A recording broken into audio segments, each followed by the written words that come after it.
Captain Derek Hayes gripped the control panel of his shuttle as it broke through the thick atmosphere of planet Terminus, and his heart was racing with excitement,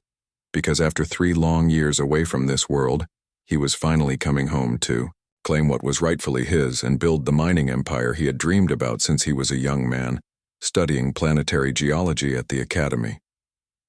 The journey back had been difficult because the bureaucracy of the Galactic Council moved slower than frozen mud, and getting all the proper permits and registrations had taken every credit he had saved, plus loans from investors who believed in his vision,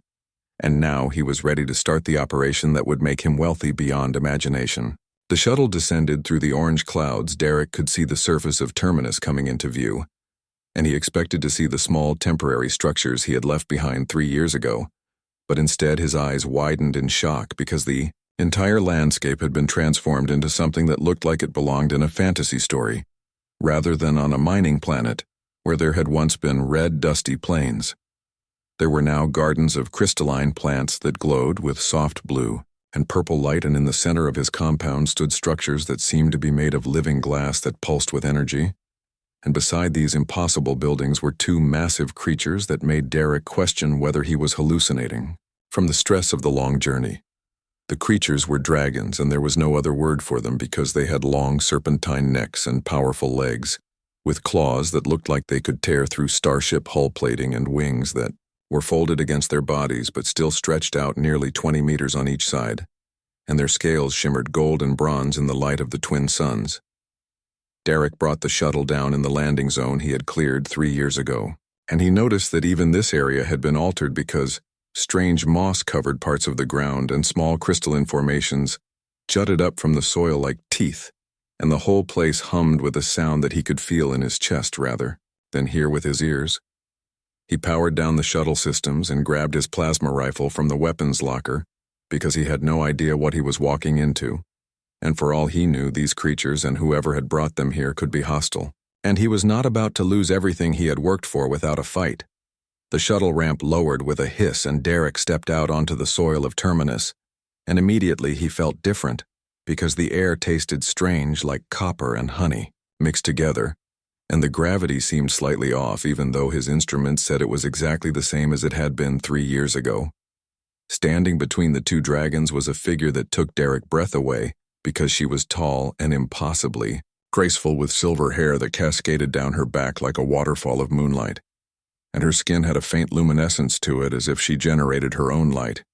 and her eyes were violet, and they seemed to look right through him. She wore clothing that appeared to be made from the same material as the crystalline structures around them, and it shifted colors as she moved, and at her side was a weapon that looked ancient,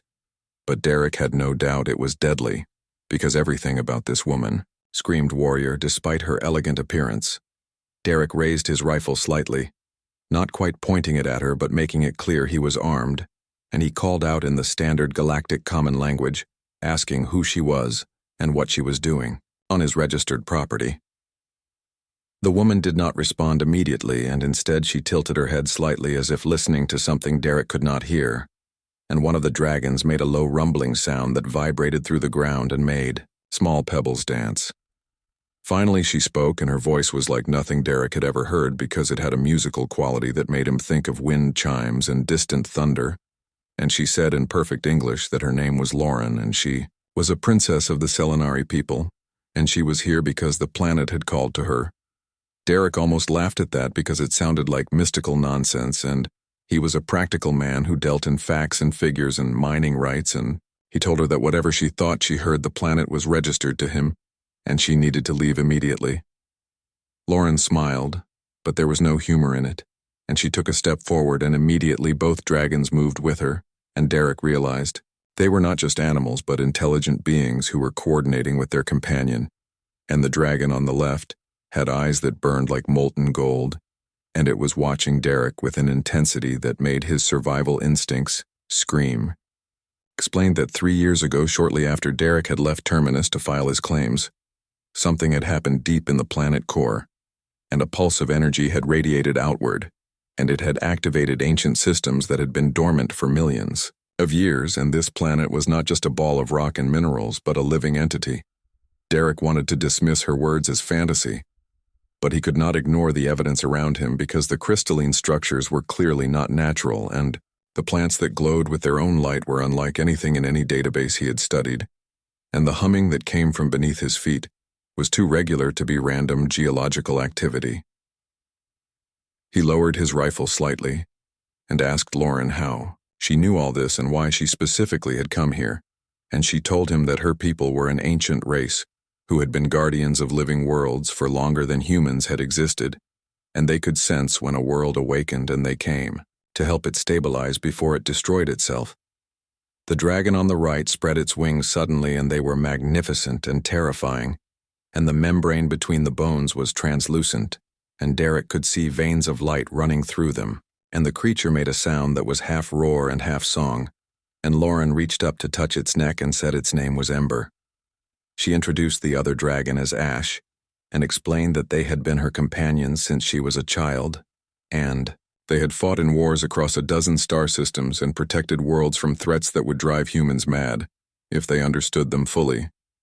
Derek felt his certainty beginning to crumble, because everything he had planned was based on this being a simple mining operation on a dead planet. But if what Lauren said was true, then this was something far more complex and dangerous, and he asked her what would happen if he refused to leave. Lauren looked at him with those impossible violet eyes, and said that she had no desire to fight him, because violence was not her first choice, but the planet's stability was more important than his mining rights. And if he tried to dig into the areas where the ancient systems were located, it could trigger a catastrophic event that would destroy not just Terminus, but possibly the 3 neighboring systems. Derek's mind was racing because he had investors expecting returns and contracts that required him to start extraction within 6 months,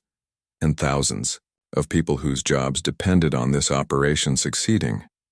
And he could not just walk away because an alien princess told him the planet was alive. He made a decision and asked Lauren if there was any way they could both get what they needed, and she studied him for a long moment and then nodded slowly and said that perhaps there was a way, but it would require him to see Terminus not as a resource to be exploited, but as a partner to be respected. Derek agreed to listen, and Lauren gestured toward the crystalline structures and began walking, and the dragons followed her closely, and after a moment of hesitation, Derek followed as well, and he realized that his life was about to change in ways he could never have imagined when he first set foot on this planet 3 years ago. Lauren led Derek through the compound, and he noticed that every step he took seemed to resonate with the humming that came from beneath the ground, and the crystalline structures around them grew more elaborate the further they went from his landing site, and he realized that what he had thought was random construction was actually a carefully designed network. The dragons walked on either side of them, and Derek could feel the heat radiating from their bodies, and occasionally Ember would turn her massive head to look at him, and her golden eyes held an intelligence that made him uncomfortable, because he was used to thinking of himself as the smartest being in any room. But these creatures clearly understood far more than he did.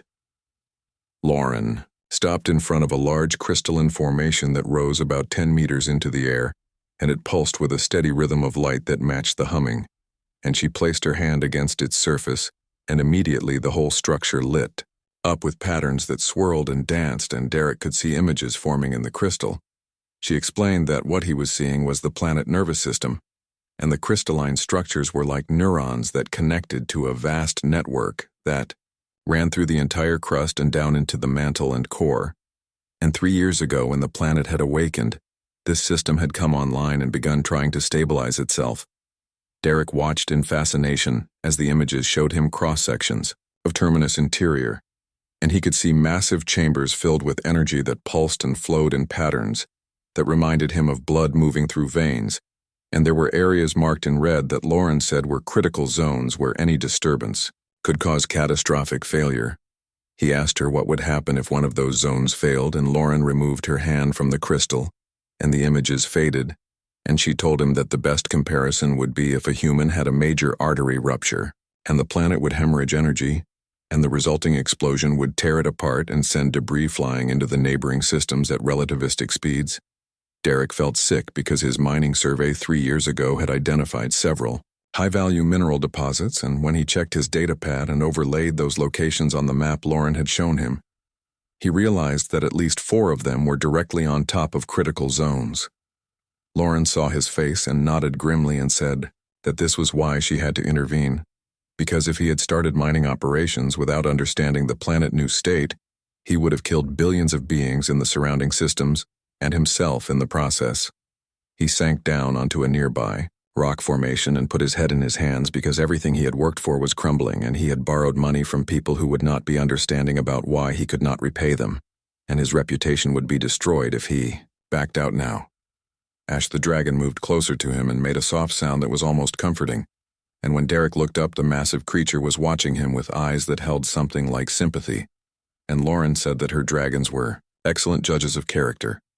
And Ash believed Derek was a good man who had simply not known what he was dealing with. Derek asked if there was any way to salvage the situation, and Lauren sat down across from him and was silent for a long moment. And then she said that there might be a way,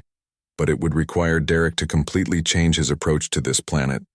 She explained that the Selenari had learned long ago that living worlds could be incredible partners if treated with respect, and the crystalline network that now covered parts of Terminus could actually help with mining operations, because it could identify safe zones and even help transport materials. Derek sat up straighter and asked her to explain, and Lauren told him that the planet wanted to grow and expand its network, and in exchange for helping it do that, it would allow careful extraction of certain minerals from areas that were stable, and the crystalline structures could create transport tunnels that would make moving materials much more efficient than traditional mining equipment. He was skeptical because it sounded too good to be true, and he asked what the catch was, and Lauren smiled and said the catch was that Derek would have to give up total control and accept the planet as a partner. And some days it might not allow any mining if it was going through a period of instability, and he would have to trust its judgment. Derek thought about his investors and his contracts and his dreams of wealth and power. And then he looked at the crystalline formations around him and the dragons who watched him with their intelligent eyes, and Lauren who sat patiently waiting for his decision. He asked how long it would take to set up this kind of partnership, and Lauren said that the initial connection could be established quickly,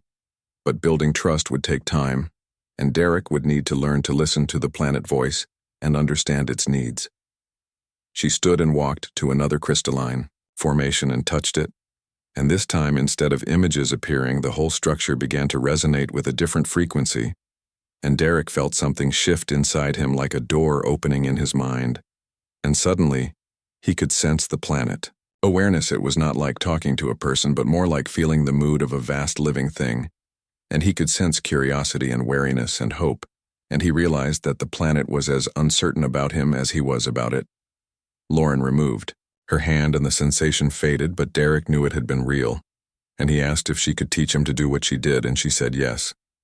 But it would require patience and dedication, and he would have to spend time learning the old ways that her people had practiced for millennia. Derek made his decision and said he wanted to try. And Lauren smiled, and this time it reached her eyes, and she told him that this choice would change not just his life, but potentially the relationship between humans and living worlds throughout the galaxy. Over the next several hours, Lauren showed Derek more of the compound and explained how each structure served a purpose in the planet network, and she introduced him properly to Ember and Ash, and taught him how to approach them without triggering their protective instincts. Ember was the more aggressive of the 2 dragons, and her scales burned hotter, and she was quicker to respond to threats, but she also had a playful side, and Lauren showed Derek how she liked to have the scales behind her jaw scratched, and when he nervously reached up to try it, the dragon made a pleased rumbling sound. Ash was calmer and more thoughtful, and his scales were darker and cooler, and he moved with deliberate grace. And Lauren explained that Ash was older than Ember by nearly 50 years, and he had seen things that haunted him, but he was fiercely loyal and protective. Derek asked how old the dragons were, and Lauren told him that Ember was 215 years old and Ash was 263, and they would likely live another 3 or 4 centuries if nothing killed them. And Derek realized he was dealing with beings who had more life experience than any human who had ever lived. As the twin suns began to set, Lauren took Derek to what she called the heart chamber, and it was a dome-shaped structure at the very center of the compound, and inside was a pool of liquid crystal that glowed with its own light. And Lauren explained that this was a direct connection to the planet core. She told him that tomorrow she would teach him how to commune with the planet properly, but tonight he should rest and process everything he had learned, and she showed him a small dwelling that she had created, and it was comfortable and warm, and the walls hummed with the same frequency as everything else. Derek lay down on the sleeping platform and stared up at the ceiling and thought about how different this was from what he had expected when he woke up this morning, and he wondered if he was making the right choice, or if he was throwing away everything for something that might not work. Outside, he could hear the dragons moving around the compound, and Lauren singing softly, in a language he did not understand, and slowly the humming of the planet lulled him into a deep sleep, filled with dreams of crystalline forests and stars that spoke in voices like music. Derek woke before dawn to find Lauren standing outside his dwelling, and beside her were Ember and Ash, and all three were facing the eastern horizon, where the first of the twin suns was beginning to rise, and Lauren was singing again in that strange, beautiful language, and the dragons were humming in harmony with her. He stepped outside, and the morning air was cool and filled with the scent of the crystalline plants that grew throughout the compound, and Lauren turned to him and smiled and said that she was greeting the new day and thanking the planet for allowing them to be here. She invited Derek to join them, and though he felt awkward at first, he stood beside her and tried to mimic the reverent attitude she had. And as the sun rose higher, he felt that strange sensation again of the planet awareness touching his mind, and it was gentle and curious, like a child reaching out to touch something new. After the sunrise ceremony, Lauren told Derek that today he would begin learning to truly listen to Terminus, and she led him back to the heart chamber with the pool of liquid crystal, and she instructed him to sit beside it and place his hands on the ground. Derek did as she asked, and at first he felt nothing except the cool, smooth surface beneath his palms, but Lauren told him to close his eyes and breathe in time with the humming. And slowly he began to sense something beneath the surface. It started as a faint vibration that seemed to move through his bones, and then, gradually it grew stronger, and he could feel currents of energy flowing beneath him like underground rivers, and he realized that the entire planet was alive with movement and purpose. Lauren's voice came to him softly, telling him to reach out with his mind and ask the planet to show him what it needed. And Derek felt foolish, but he tried anyway and formed a question in his thoughts about what Terminus wanted.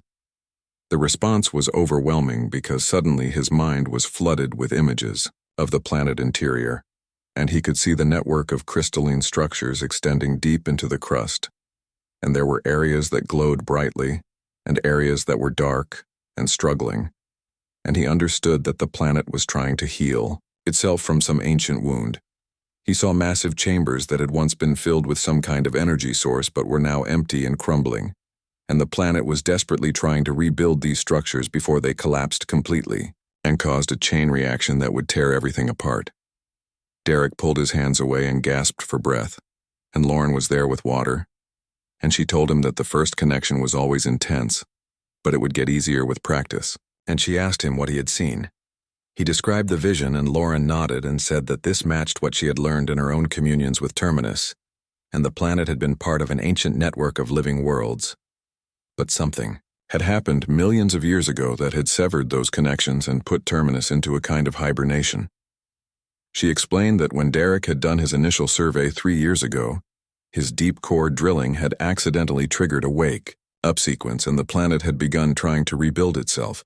But without guidance, it was doing so in ways that were unstable and dangerous. Derek understood now why Lauren had come, and why the dragons were necessary, because this was not just about preventing mining accidents, but about helping an entire world survive a crisis that had been building for eons. He asked what needed to be done, and Lauren said that first they had to stabilize the critical zones, and then they could begin helping the planet rebuild its network properly, and this would take years, maybe decades. But if they succeeded, Terminus could become a thriving hub of life and energy. Derek thought about his investors and his contracts, and he knew he needed to send them a message explaining the situation, but he was not sure how to tell them that. Instead of a simple mining operation, they were now involved in saving a living planet. Lauren seemed to sense his worry, and she told him that, in her experience, humans responded well to opportunities, and if he framed this correctly, his investors might be even more interested than before. because partnership with a living world could be far more profitable than traditional mining. She suggested that Derek contact the Galactic Council and propose Terminus as a test case for a new kind of planetary development. And if they could prove that this model worked, it could open up dozens of other worlds that had been considered too dangerous or unstable for normal operations. Derek liked this idea because it turned his failure into a pioneering venture,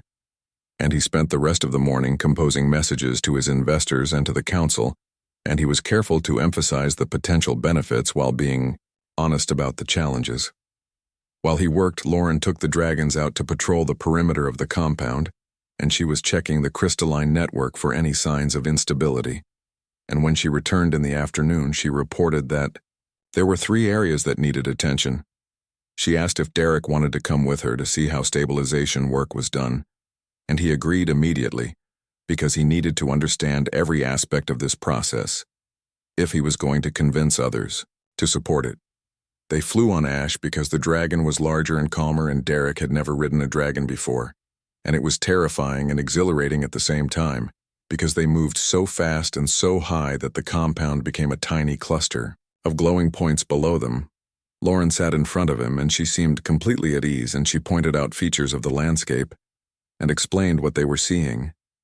And Derek noticed that the crystalline network was much more extensive than he had realized, and it covered nearly a quarter of the planet's surface. They landed near a canyon where the rock face was cracked and leaking a strange luminescent fluid, and Lauren explained that this was one of the planet energy channels, and it had ruptured due to pressure buildup, and if they did not repair it soon, the crack would spread and could trigger a cascade failure. Ember was already there, and she was breathing a controlled stream of fire onto the canyon wall, and Derek watched in amazement as the heat caused the rock to flow like liquid and seal the crack, and Lauren added her own power by singing in that ancient language, and the crystalline structures nearby began to grow and reinforce the repair. Derek asked if there was anything he could do, and Lauren told him to place his hands on the ground and channel his intention toward healing and stability. And he did so. And though he could not be sure if it made any difference, he felt the planet awareness respond with something like gratitude. The repair took several hours, and by the time they finished, the twin suns were setting, and the sky was filled with orange and purple light, and Lauren looked tired but satisfied, and she told Derek that this was the work they would be doing for months or years until the planet was fully stabilized. As they flew back to the compound, Derek thought about how much his life had changed in just 2 days, and he realized that he no longer thought of Terminus as a resource to be exploited, but as a living being that deserved respect and care. That evening, Lauren cooked a meal using plants from her garden, and Derek was surprised by how delicious everything tasted, and she explained that these were selenari, crops that had been cultivated over thousands of years to be both nutritious and flavorful. They ate outside under the stars, and the dragons lay nearby, and occasionally one of them would make a soft sound, and Lauren would respond in their language, and Derek asked if she could teach him to speak to them. Lauren said that dragon speech was not really language in the way humans understood it, but more a combination of sounds and emotions and intentions. And it took years to learn properly, but she would teach him the basics. She demonstrated by making a low rumbling sound, and Ember lifted her head and responded with a similar sound, and Lauren explained that they were essentially saying hello and asking about each other. Well-being. Derek tried to copy the sound, but it came out wrong, and both dragons looked at him with what he swore was amusement, and Lauren laughed and said that he would need practice, but the fact that he was willing to try meant a lot to them. As the night grew darker, Derek received a response from the Galactic Council, and they were intrigued by his proposal and wanted to send a team to evaluate the situation, and he knew that this meant he would have to present everything perfectly or risk losing support. Lauren told him not to worry because she would help him prepare, and together they would show the council that this new model of planetary partnership was not just possible, but necessary for the future of galactic civilization, and Derek believed her. The Galactic Council team arrived 2 weeks later in a massive research vessel that made Derek's small shuttle look like a toy, and there were 12 members including scientists and diplomats and legal experts, and they all looked skeptical when they descended from their ship and saw the crystalline structures, and the dragons. Lauren stood beside Derek to greet them. and she wore formal robes that marked her status as Selenari royalty, and Ember and Ash flanked them in a display that was both beautiful and intimidating, and Derek could see the team members exchanging nervous glances. The lead diplomat was a woman named Dr. Patricia Morgan, and she had gray hair pulled back in a severe bun and eyes that missed nothing, and she introduced herself and her team and said they were here to evaluate whether Terminus qualified for special planetary status under the new guidelines for living worlds. Derek began his presentation by showing them the heart chamber and demonstrating how the liquid crystal pool connected to the planet core, and Dr. Morgan asked technical questions about the energy readings and the composition of the crystalline structures, and Derek answered as best he could with Lauren help. One of the scientists was a geologist named Dr. Howard Chen, and he was fascinated by the planet nervous system, and he asked if he could take samples of the crystalline formations, and Lauren said yes, but only from areas that the planet indicated were safe to disturb. She took them to the mapping chamber where the large crystal showed the planet interior, and she demonstrated how to ask Terminus for permission to access certain areas, and Dr. Chen's eyes widened when he saw the display, and he admitted that in 30 years of studying planets he had never seen anything like this. The legal expert was a man named Frank Peterson, and he was concerned about mining rights and contracts, and he wanted to know what would happen to Derek's original claims. And Derek explained his proposal to convert the operation into a partnership model where profits would be shared between the human investors and the planet itself. Frank looked confused and asked how exactly a planet would use profits, and Lauren explained that the resources could be used to purchase materials and expertise to help accelerate the planet healing process, and eventually, Terminus could trade energy and services with other worlds.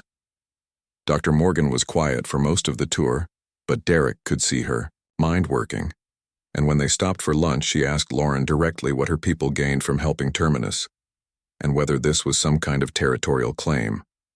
Lauren met her gaze steadily and said that the Selenari did not claim worlds, but rather served them, and her people believed that living planets were sacred and had a right to exist and thrive, and helping them was both an honor and a duty. She explained that the Selenari had watched younger races like humans expand across the galaxy, and often they strip-mined worlds without understanding what they were destroying, and it was time for that to change. Dr. Morgan asked what would happen if the council rejected the proposal and allowed traditional mining to proceed, and Lauren said calmly that she would not allow it, and she would defend Terminus with her life and her dragons, and if necessary, she would call for help from her people. The tension in the room was thick, and Derek jumped in to diffuse it by pointing out that conflict benefited no one, and the partnership model offered advantages to everyone, and he pulled up projections showing how a healthy Terminus could generate far more value over time than a dead one stripped of minerals. Dr. Chen supported this by showing his preliminary analysis of the crystalline structures, and he said that if they could learn to replicate this technology, it would revolutionize energy storage and transmission across the galaxy, and the research value alone was worth protecting the planet. Over the next 3 days, the council team conducted tests and interviews, and Derek showed them how to commune with Terminus, and several of them, including Dr. Morgan, had powerful experiences that changed their perspective. Dr. D. Morgan told Derek privately that she had felt the planet fear and hope, and she understood now that this was not just an unusual geological formation, but a genuine living consciousness, and she felt ashamed that her first instinct had been to reduce it to legal categories and economic value. On the 4th day, Lauren took the team to observe a stabilization mission, and they flew on both dragons with half the group on Ember and half on Ash, and Derek rode with Dr. Morgan, and he could see her terror gradually transform into wonder as they soared over the landscape. They repaired 2 energy channels and reinforced a weak point in the crystalline network, and the team members helped by adding their intention to the work, and Derek noticed that the planet responded more strongly with more minds focused on healing. That evening, the team gathered to make their decision, and there was heated debate because some members were concerned about setting precedent that could complicate future development projects, while others argued that they had a moral obligation to protect a living world. Dr. Chen pointed out that they could learn more from studying Terminus as a living system than they could from mining it, and Dr. Morgan added that the council had been looking for ways to improve relations with older races like the Selenari, and this project could be a bridge frank. The legal expert was the holdout, because he worried about the contracts and the investors, but Derek promised to personally handle those negotiations and to use his own resources to compensate anyone who felt they had been treated unfairly. Finally, after 6 hours of discussion, Dr. Morgan called for a vote, and it was unanimous in favor of granting Terminus protected status and converting Derek Operation into the first official human living world partnership. Derek felt a wave of relief, and Lauren smiled and placed her hand on his shoulder and said that this was just the beginning and the real work would start. Now the council team stayed for another week to help establish protocols and guidelines, and they brought in additional equipment to study the planet systems, and Dr. Chen was particularly excited about mapping the entire crystalline network during. This time Derek noticed that his relationship with Lauren had deepened beyond just professional partnership, and they spent long hours talking about their different cultures and their hopes for what Terminus could become, and he found himself drawn to her wisdom and grace. The dragons also seemed to accept him fully now, and Ember would seek him out for scale scratching, and Ash would sometimes rest his massive head near Derek when he was working, as if offering silent companionship. One evening, Derek asked Lauren how long she planned to stay on Terminus, and she said that her commitment was open-ended because living worlds needed consistent guardianship, especially during the early stages of healing, and she had nowhere else she needed to be. Derek admitted that he was glad she would be staying because he could not imagine doing this work without her, and Lauren looked at him with those violet eyes and said that she felt the same way, and there was a moment of connection between them that went beyond words. The council team finally departed with promises to send additional resources and to promote Terminus as a model for future projects, and Dr. Morgan told Derek that she would be watching his progress with great interest, and she believed this could change the course of galactic history. After they left, Derek and Lauren stood together watching their ship disappear into the sky, and Derek realized that he had found something on Terminus that was far more valuable than any mineral deposit, and it was purpose and connection and a chance to be part of something larger than himself. Lauren told him that the planet was pleased with how things had turned out,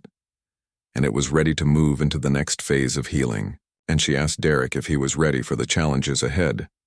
Derek looked at the crystalline structures glowing in the twilight and the dragons resting peacefully nearby, and he said that he was ready, and that he could not think of anything he would rather do than help this world grow and thrive. That night, Derek sent messages to his investors explaining the new arrangement and offering them the choice to either remain as partners in the Living World project or to accept compensation and withdraw. And he was surprised when most of them chose to stay because they recognized the long-term potential. He also sent a message to his family back on Earth, telling them about everything that had happened, and he tried to explain how different his life was now and how much he had changed, and he was not sure they would understand, but he needed to share it with them anyway. 6 months passed and Terminus transformed in ways that exceeded even Lauren's most optimistic predictions, and the crystalline network now covered nearly half the planet's surface, and new structures grew daily as the planet healed itself and learned to thrive. Derek had become proficient at communing with Terminus, and he could sense its moods and needs almost as well as Lauren could. And together they had developed a routine where each morning they would check the planet's status and plan their work for the day. The first human colonists arrived, and they were carefully selected people who understood the mission and were willing to live in harmony with a living world. And Derek spent weeks training each of them in the basics of planet communication and respect. Among the new arrivals was a botanist named Dr. Helen Foster, and she was amazed by the crystalline plants and began studying how they interacted with the planet energy system. And she discovered that they were not just decorative but served as additional nodes in the network. There was also an engineer named Carlos Rodriguez, and he worked with Lauren to design new dwelling structures that integrated with the crystalline formations rather than fighting against them, and his designs were so successful that other Living World projects began requesting copies. Derek's personal favorite among the colonists was a young teacher named Amy Walsh, and she had come to establish a school for future colonists' children, and she was fascinated by the idea of raising a generation that would grow up understanding how to communicate with living planets. The dragons had become celebrities in a way, and scientists from across the galaxy requested permission to study Ember and Ash and learn about their species, and Lauren was selective about who she allowed near them. But she did permit a few researchers. She trusted one of those researchers was Dr. Nina Blackwell, and she was a xenobiologist who specialized in ancient species, and she spent 3 months observing the dragons and documenting their behavior and intelligence, and her reports sparked renewed interest in finding and protecting other dragon populations. Derek's relationship with Lauren had evolved into something deep and complex, and they were partners in every sense of the word. And there was an intimacy between them that went beyond romance, though that was part of it too. And they understood each other in ways that transcended their different species and cultures. Lauren taught Derek the Selenari meditation practices and their philosophy of living in balance with the universe, and Derek shared human stories in music and technology, and both of them grew from the exchange. The dragons seemed to approve of their relationship, and sometimes in the evenings all 4 of them would sit together under the stars and share a companionable silence that felt complete and right. The planet itself was thriving now, and new life forms began appearing in areas where the crystalline network was strongest, and these creatures were unlike anything in the galactic databases, and they seemed to be native to Terminus, but had been dormant during its long sleep. Dr. Foster studied these life forms extensively, and she discovered that they were symbiotically linked to the planet energy system, and they helped regulate and distribute power through the network, and their return was a sign that Terminus was reaching a new level of health. One of the creatures was a small flying being that looked like a cross between a bird and a crystal, and it had wings made of light, and it sang in frequencies that harmonized with the planet humming, and colonists started calling them song flyers. Another creature was a large, gentle herbivore that fed on the crystalline plants, and its droppings contained minerals that enriched the soil and helped new structures grow. And these were called crystal grazers, and they became an important part of the planet ecosystem. Derek received a message from the Galactic Council informing him that 5 other worlds had been identified as potentially living planets, and they wanted him and Lauren to help establish similar partnerships, and it was both exciting and daunting to think about expanding. This model, Lauren was willing to travel to these worlds, but she insisted that Terminus needed to be stable enough to function without constant supervision first, and Derek agreed, and they spent the next 2 months working intensively to train the colonists in advanced planet communication. During this time, Derek learned something that shocked him, and it was that Terminus was trying to reach out to other living worlds and re-establish the ancient network that had been broken millions of years ago, and the planet asked for Derek and Lauren help in amplifying its signal. They worked with Carlos the engineer to design a massive crystalline tower that would serve as a communications array, and the construction took 3 months and required the cooperation of the entire colony. And when it was finally activated, the results were immediate. Derek felt the moment the connection was made, and it was like a door opening in his mind. And suddenly, he could sense other consciousnesses out there in the galaxy, and they were planets like Terminus, and they were calling out and responding. And the ancient network was coming back to life. Lauren wept with joy because she had hoped for this, but had not dared to believe it would happen so quickly, and she said that her people had stories of the old network, and it had been a time of peace and prosperity across the galaxy. The other living worlds began sharing information with Terminus and Derek, and Lauren discovered that each planet had unique gifts and specialties, and together they could form a support system that would benefit all of them. One world, called Verdania, specialized in biological systems, and it sent information about plant species that could help Terminus diversify its ecosystem. And another world called Luminos was a master of energy manipulation, and it taught Terminus more efficient ways to channel power. Derek realized that they were witnessing the birth of something unprecedented, and it was a galactic community of living worlds that could potentially transform civilization, and he felt humbled to be part of it. The council sent Dr. Morgan back to observe and document the network formation, and she stayed for 2 months and wrote a comprehensive report that became required reading for all galactic diplomats, and her conclusion was that humanity needed to fundamentally change its relationship with planets or risk being left behind as the universe evolved. News of the Living World Network spread quickly, and Derek found himself giving interviews and presentations to groups from dozens of species, and some were enthusiastic,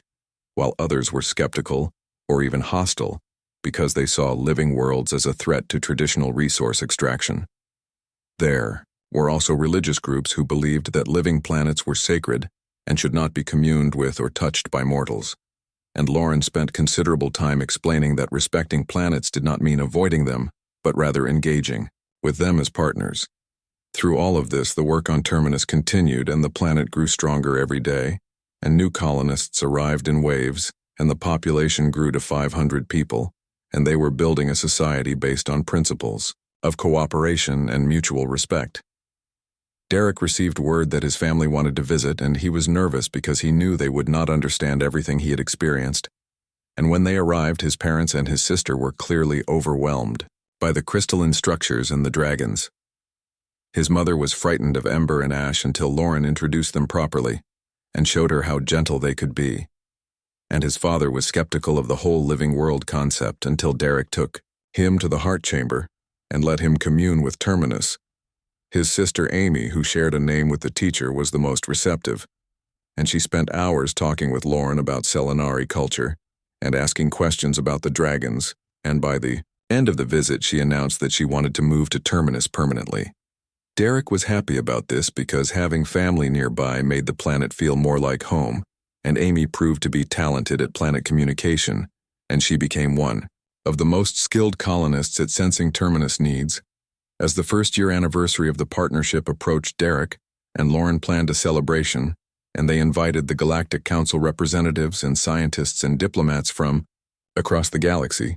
and even some Selenari elders came to see what Lauren had accomplished. The celebration lasted 3 days, and included demonstrations of planet communication and dragon flights and presentations on the research that had been conducted. And there was music and food from a dozen different cultures on the final night. Derek stood before the assembled guests and gave a speech about how much had changed in 1 year, and he thanked everyone who had supported the project,